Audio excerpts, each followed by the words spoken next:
Hello. What are you working on today? I'm working on a hat that is for my new spring-summer collection. I have a pile of hats over there that are all nearly ready for this collection.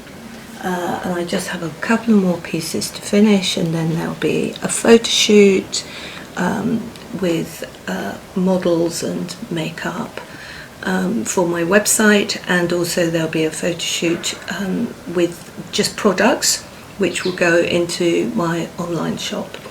And I'm a little bit behind this year, so I need to crack on. How many hats do you usually do for the season? It'll be between sort of 12 and 15. Yeah, new ones. Yeah. Can you tell us what we have here? Okay, so this is my studio where I work and occasionally teach and have my clients. And I've got various pieces out. So there's 2 spring-summer pieces from last year. There's 2 autumn-winter, 3 autumn-winter pieces. So there's a variety, because when my clients come, they don't want to see just one sort of hat. They want to see a good selection. I work in here and I make my hats from the blocks over there. So they're moulds. So there's wooden ones, and the ones above are made of buckram, which I've made myself, which are either from scratch or they're copies of other blocks. The buckram doesn't last as long, but they're pretty strong. So I do occasionally do celebrities, make hats for celebrities, and this is Mel B from the Spice Girls, and she got an MBE, and I made the hats for her and her mother, and they loved them, which was really, she was really warm and really lovely. And then there's Princess Beatrice with a copy of the hat that I made for her there. And I've done various other celebrities, some not so well known, maybe interviewers, or I suppose what you'd call B-list celebrities. So with the other thing that I do is that they have something called investitures, and this so there's a list of people that have been selected to get an award. So this is hers. So that's her MBE. So it's a badge that is pinned on. And I've done famous, really successful medical people, professional people, lawyers, as you say, like counsellors, but never an actual politician. Yeah, so people come because the other thing about the investitures, they happen either at Buckingham Palace or Windsor Castle, but they don't give them very much time to know when their occasion is. They know that they're going to get it, but they get it very last minute, like 4 or 5 weeks before. So people come to me with this sort of very last minute panic about, oh my God, I've got to have a hat to wear to the palace, and because I've done it before and their pictures are on my websites, they feel secure that I'll find something for them. What are the standards for a hat for the palace? There's no spoken or written standard, but it's quite formal. It's a very formal occasion, and so you wouldn't want to wear a hat like that. Whereas, oh, I think I know the one that you're talking about. It's somebody with a really big hat with lots and lots of huge ostrich feathers. And she's the High Sheriff of Gloucestershire. So that's a capacity where it's a lot of charity work and being part of the community. But they're very it's again a very formal position that has been in existence for hundreds and hundreds of years, and distinctly British, I think, probably. Yeah. So these made all of those, and so we go over here. We've got selection of feathers there, and this material is called cineme, which is very lightweight and very easy to manipulate. Okay, so these are four more, a part of my new spring summer, and they're all almost finished, but not quite. So I've got little details to do. I'm going to put a detail about there on that beret. And this one will have flowers and feathers. So this is the kind of thing that you would wear to Royal Ascot, the races. So that's that one. So this again, this is a hat you'd wear to Royal Ascot. So it's very big and very showy. And Royal Ascot has dress codes, so there's different enclosures, and if you go in the royal enclosure, they say that no fascinators, well, it has to be a substantial fascinator, and it has to measure at least 10 centimetres across your head. But really, they just mean dress up, make an effort. And so I do lots of weddings. This one was for an exhibition, an interior design exhibition, where I worked with an interior designer, and it was all very Byzantine and kind of rather romantic. So it's quite a sort of fanciful piece and rather pretty, and I don't know who would ever wear it.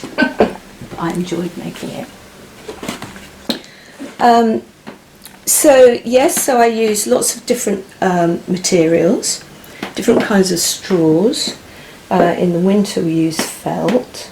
I'll use fabrics. So there's a fabric hat at the back there. I make my own flowers. So it's become, well, about 25 years ago it became popular, and you will find a lot of hats in department stores will be made of this stuff. But I use other straws as well, or I mix them. So that's three different kinds of straws in there.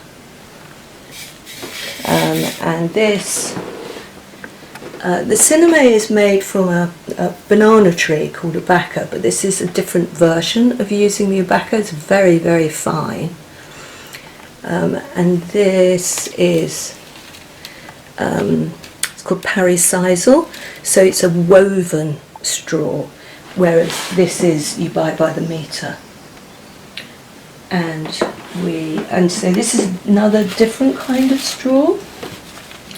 This is called a sisal, so it's a sort of cheaper version of that because the weave is more textured, whereas the finer it is, the more expensive it is.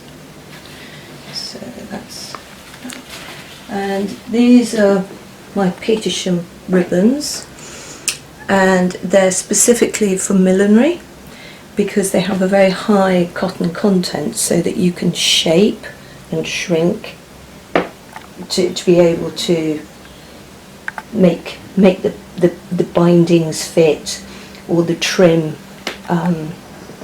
You can manipulate it into different shapes. And so this is another kind of material. So this is called pleated crin, and crin is short for crinoline, which was originally horsehair. Now it's nylon, but in America it's still called horsehair, and it's quite difficult to work with, but it's very effective because the light shines through. And I've done some beading there as well. How old are these blocks? Well, some of them, I mean, this is a vintage one from Paris, which I would say is probably 1930s, that one. This is brand new. You can tell by the wood. So these are new, but they're from Ecuador, a particular kind of Ecuadorian wood. This is vintage, this is. So I would say most of them sort of come from 30s, 40s, some of them 50s, that was probably 50s. And so this is quite a new one. How did they change these blocks over the year? They use different kinds of wood. They actually use wood that's much softer now because people aren't very good at pinning, haven't got the strength. So the older the block, the harder the wood. So look at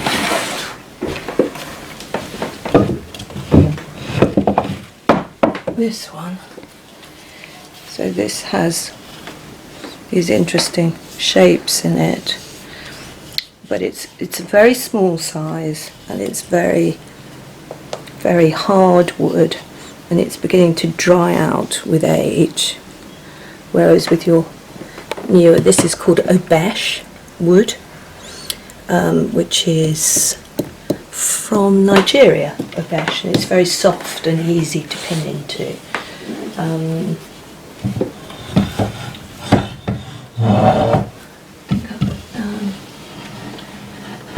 And then obviously I've got, so this is a copy that I made of a 1940s block, because I teach at Central St Martin's, which is UAL, University of the Arts, London, and they have a whole range of blocks there, most of which are vintage, and this was a 1940s block that I copied. It has this sort of rather interesting slope, front and back, so you can wear it whichever way you want. And so I copied it,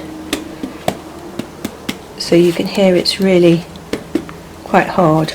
It'll last quite a long time. So there's a way of creating a copy using buckram, which is this, which is starched cotton, and you use layers of it, and it is very immobile until it's wet, and once it's wet you can stretch it and work with it easily. So that's so all of those are buckram blocks, black and white. And in terms of these shapes, these moulds, hat blocks, they are very expensive. You can have yours made to your design, and so there's my name. You can look on eBay. There's lots of ones that you can buy, but of course you don't know the condition that they're going to be in. There's about 3 really good block makers that you can buy from. ready-made shapes. Okay, so, and this is very important. This is my hat stretcher. Okay, so you can change the size, so you can put your hat on and you can make it bigger. That got stuck. So you take the measurement and check, and then you can put your hat on and just stretch it out. You also, you can also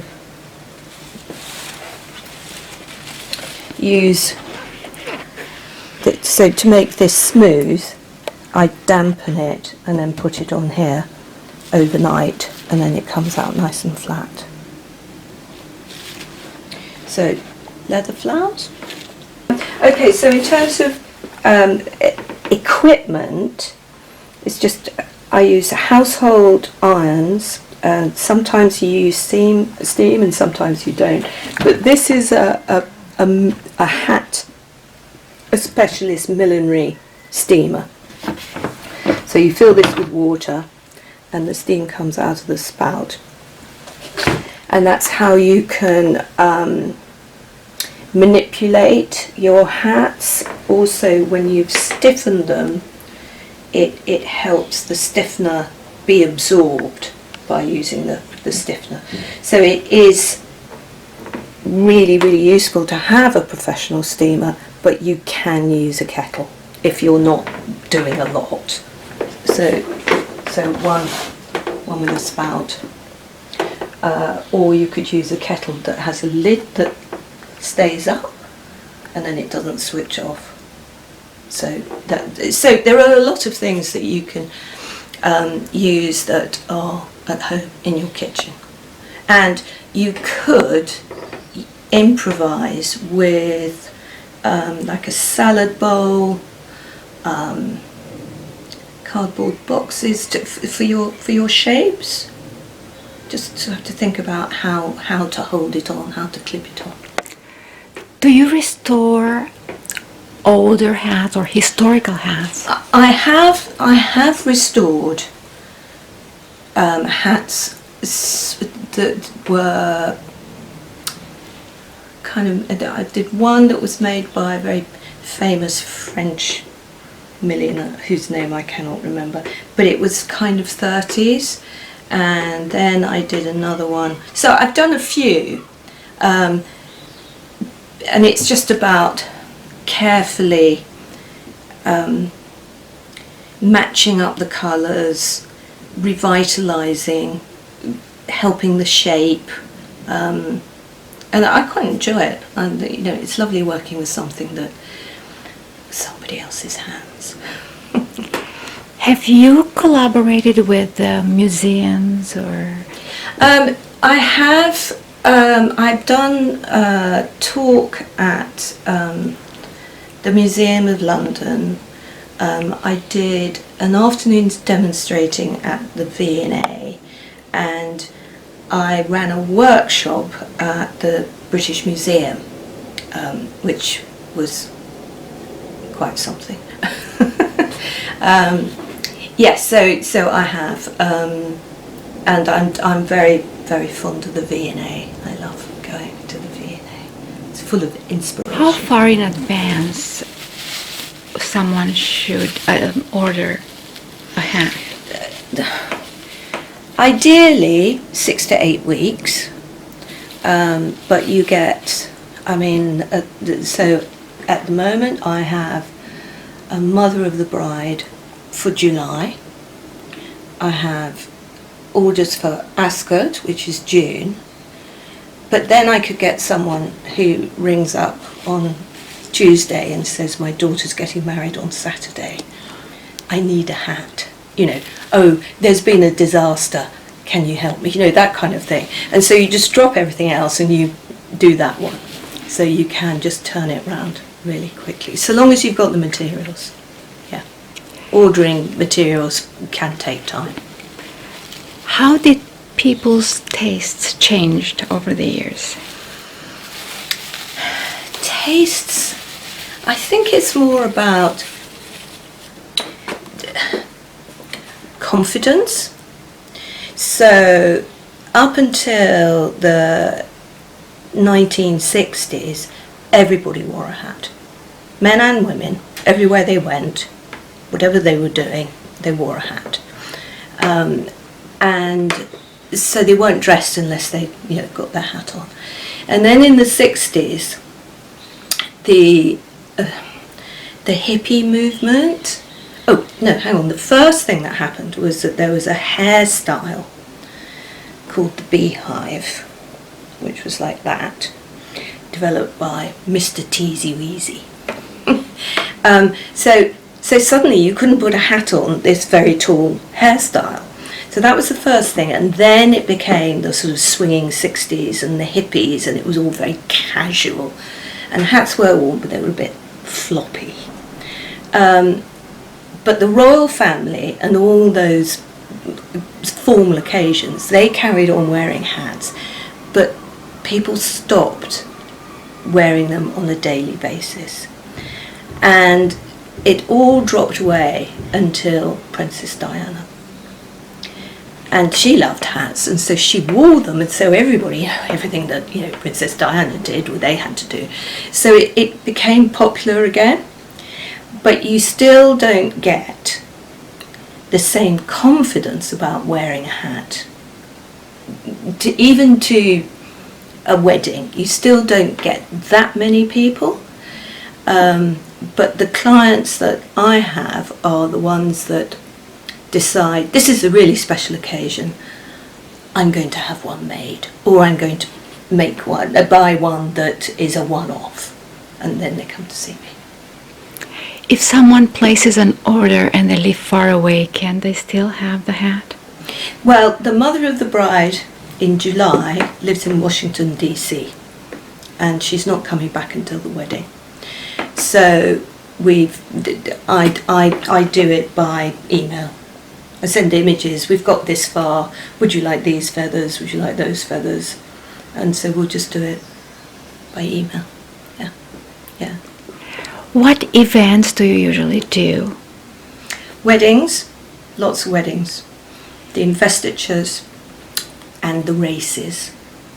So race days, Royal Ascot is the biggest, but there's a whole season so about 2 weeks ago in March, Cheltenham races is the beginning of the season, but because it's March, they wear winter style hats, felts, whereas the races that come up are going into the summer, and so people will be more fanciful. And the Royal Ascot is when people really go for it. They really want to dress up, and it's quite competitive. I'm going to have a better hat than her. So yeah. And it's quite a spectacle as well. Is there an expectation in terms of the age group of what to wear? Younger people find it more difficult, which is why it's good having young royals to encourage young people to wear. But the problem often is cost. So they might just go for a headband. So something like this is very popular. So easy to wear, don't know you've got it on, and is can match your outfit, and it's light as a feather. So yeah. Or they might wear something small. Something like that with the veil, that's quite popular for weddings. Not in black, but yeah. And you're teaching as well? Yes, I teach at Central St Martin's. I also teach here, just 2 people at a time. I've been teaching probably since about 2007. I didn't start teaching until I was established. I thought it was important to be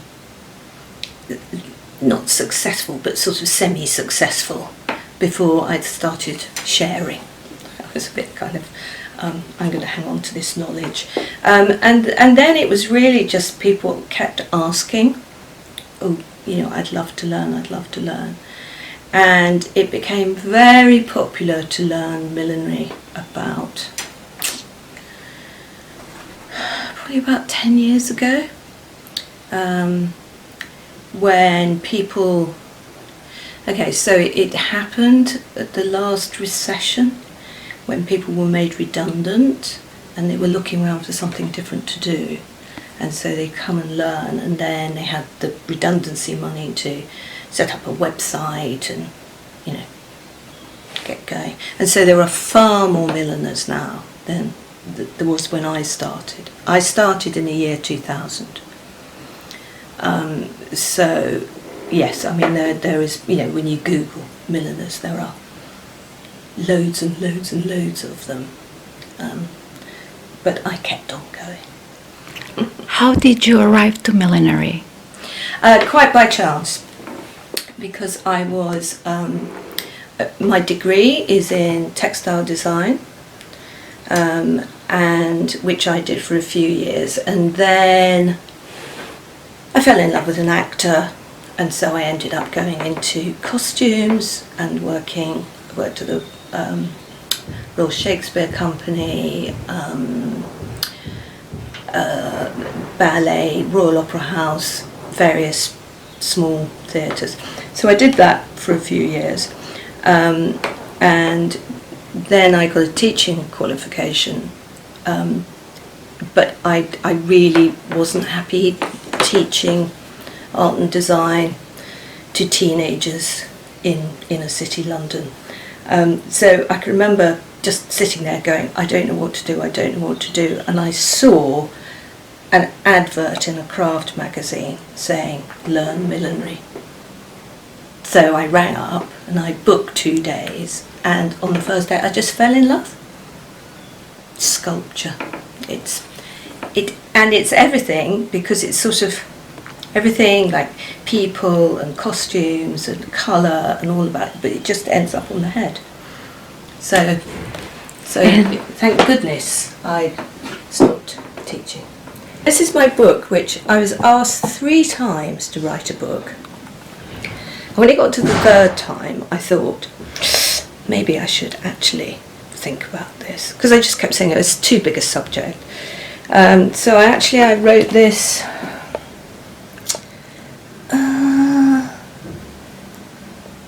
2013, I think. Anyway, it's still selling, and it tells you, so your different kind of tools and materials. Everything in your kitchen is useful. It's the blocks that make the difference. Everything that you need, and then how to find the true bars with your cinema, how to conjoin, different stitches.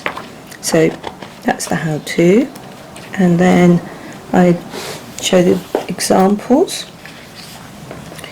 different styles of hats, different methods. So that's fabric, so it has to have a foundation and a lining, and what we call cut and sewn, which is like dressmaking. So made that beret,